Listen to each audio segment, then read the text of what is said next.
Liz, you mentioned your grandparents, and that Bella's activism goes back to them.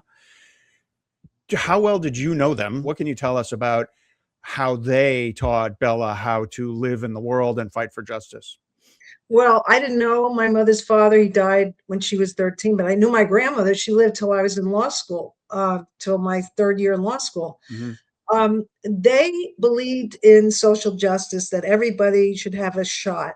Russian immigrants coming here, like many did, in the 20s and the 15s, 10s, and Sure. they instilled that into my mother and her sister, my aunt, very early on in their lives.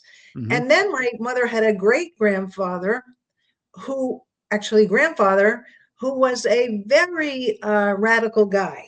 Hmm. She was raised, my mother, in the first several years Orthodox Jew, but then when she turned 13 and her dad died, she wanted to say the prayer, for the Kaddish for her father. And they went to a synagogue where, as you know, Orthodox, the women and girls are put aside behind a curtain and the Hmm. men are on the other side. Well, my grandfather encouraged her to come up to the front of the synagogue with all the Mm. old men and say the prayer, say the Kaddish for a year.